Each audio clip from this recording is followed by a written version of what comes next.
Chair, this series is sort of often characterized as the Warriors against LeBron, sort of forgetting the rest of you guys. How offensive do the rest of you guys take that? I mean, I don't really take offense to it. It is what it is.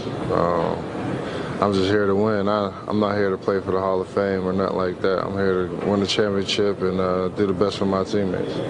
You guys have been typically winning when you're hitting your threes, and you're not winning when you're not hitting your threes. You're a big part of that. Is that mentally prepared to go in and just knock down your threes in this series? Yeah, whenever I get an opportunity to, I'm going to take my shots. Shots been feeling good lately, so got a lot of confidence in it, and just got to keep shooting, no matter what it is. They're gonna shoot their shots, so we're gonna have to make some. Gerald, what do you think this rivalry is at between you guys and the Warriors? Not moving for the fourth straight time in the finals. Well, right now it's in their favor. They're up 2-1 on us as far as championships. So right now they're beating us, so we down. So we got to catch up. Tired of seeing each other? No, not in the finals. I'm not. Shoot, I could be seeing him in the summer in the Bahamas right about now. But I'm cool. I'm glad where we at. Gerald, how does it feel just to be back on the finals stage? Is it still special? Yeah, man. Every time you play in the finals is special. You can never take opportunities like this for granted. Whether it's 4 straight, so many players who played this game never got an opportunity to get to this point. So you definitely can't take it for granted. You already said that it's the 4th straight time, but what's different this time? I mean, I would say both of our personnel is a little bit different. Well, ours is much more different than theirs. But more than anything, we're still the underdog, like y'all talk about. So it's going to be an uphill battle. So there's not too much difference for us. If you guys have an advantage, might it be that they haven't seen you since all the changes that took place? If that's our advantage, I'll take it. They haven't seen us, but obviously they're still going to come out and play the way they play. That's going to be the key.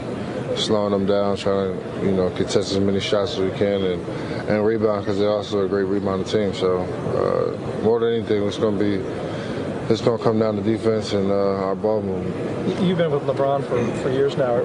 Are you ever surprised anymore by what he can do?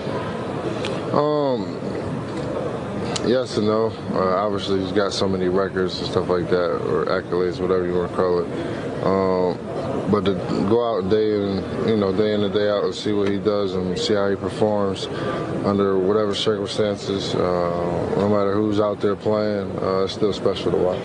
Andre Iguodala has been ruled out. How does the flow of the game? How does the game change with him not on the floor? I mean, he's a big plus to their team. Obviously, defensively. He's obviously not one of their shooters, but he's one of those guys who do so many things that doesn't show up in the stat sheet. Rebounds, takes charges, pushes the ball, finds an open man, makes a shot when he needs to. He's a great cutter, extremely athletic. So, I mean, they'll tell you they're going to miss him. I mean, obviously we know that because he won the MVP the first time we played him. So he's a big part of the team. Swish, can you put in perspective how tough it is to be here once, let alone 4 straight? Did you guys have? Man, it's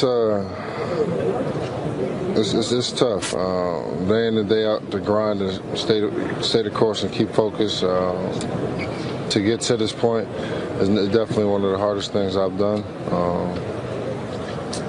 Fortunately, I get to play with some great players, so I get to rise sometimes. I don't have to do too much work, and fortunately, we get here and get the opportunity to play in front of our family and friends on the biggest stage, and in our eyes, the biggest stage in sports, and just get to go out there and leave it all out. So it's fun. JR, the Warriors were talking about how high LeBron's IQ is. Can you just give us an example of, that you've seen firsthand of how high it is? I mean, he shows me day in and day out. Whether it's knowing a play that MJ ran against Phoenix way back in the 90s, or it's a play that he's seen yesterday, or his IQ is ridiculous, and he can process things extremely fast on the move while things are happening in certain situations. It's pretty remarkable. if I could sit here and pinpoint anything, more than anything, I think that his ability to change the play as it's happening without nobody else knowing. I think that's an extremely important talent that he has, and that people may not see. But and it's not always about him or getting the assist. It might be the hockey assist, where he makes a pass, or he sees somebody else is going to rotate, whatever. So his IQ is extremely high.